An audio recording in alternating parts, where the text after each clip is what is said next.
memang dinaikkan di pihak musuh kadang-kadang oleh lawannya, sebab dalam kurang 2 jam sebenarnya dia telah pun berjaya ditangkap. Tapi sebenarnya kalau kita tengok pada sejarah lampau, banyak kejatuhan pemimpin negara ni dia bukan disebabkan hebatnya pasukan luar yang nak tawan dia, tidak, tetapi disebabkan rapuhnya kekuatan dalaman dia sendiri. Negara yang telah pun berdekad lamanya dikenakan sekatan ekonomi, kemudian minyaknya dijual dengan harga yang sangat murah kepada negara-negara tertentu yang berani beli walaupun dikenakan sekatan, itu menambah parah ekonomi negara dia. Kemudian yang terakhir sekali, untuk tempoh sekitar sebulan itu, mereka telah mengadakan blokade sekeliling, kita katakan perairan Venezuela itu, menyebabkan kapal-kapal minyak dia langsung tak boleh keluar. Bila langsung tak boleh keluar, malah ada beberapa buah kapal yang ditawan oleh mereka lagi tersekat cash flow ataupun keuangan Venezuela itu. Jadi bila lemah, menyebabkan kita tahulah kalau tadi untuk beberapa tahun lamanya rakyat yang berdepan dengan kesan ekonomi. Rakyat berdepan dengan kesan ekonomi, tak apa lagi pemerintah boleh menggunakan aparat keamanan,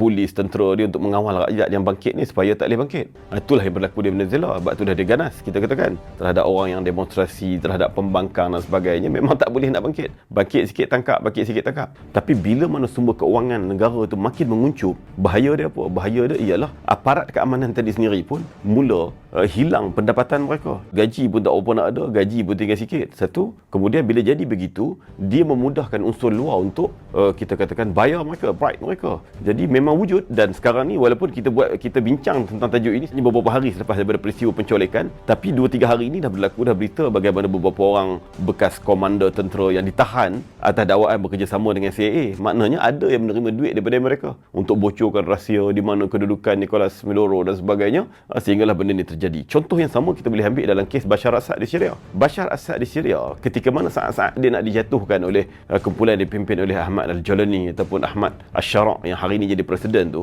Ahmad Al-Shara ni walaupun dia ada ketenteraan, dia ada senjata, dia ada bantuan, dia ada negara-negara luar, terutamanya daripada Turki lah, sebab dia datang daripada utara, tetapi tentulah kekuatan ataupun aset yang ada pada dia adalah limited berbanding dengan Bashar sendiri sebagai kerajaan pula yang lama ada hubungan dengan Soviet Union, kemudiannya Rusia sampai hari ini. Persenjataan dia cukup hebat sebenarnya. Dia ada fighter jet yang begitu banyak, antara negara Arab yang ada fighter jet yang banyak, terutamanya Sukhoi, MiG dan sebagainya daripada Russia, dia ada banyak. Tapi isunya bila mana negara itu terkepung dengan sangat-sangat lama, sekitar 14 tahun perang saudara yang berlaku, keganasan yang berlaku, kemudian diboykot oleh dunia, kena sekatan dan sebagainya, maka duit dia makin hari makin kering. Walaupun dia bergantung pada sekutu dia, kita anggap sebelum ni Rusia ataupun Iran dan sebagainya, puak-puak tu pun tak mampu nak tolong dah. Dia orang pun berperang juga, Iran pun berperang, Rusia pun berperang. Jadi makin hari makin menguncup. Jadi walaupun senjata ada, benda tu tak boleh nak operate. Sebab apa? Sebab semua senjata perlu kepada maintenance.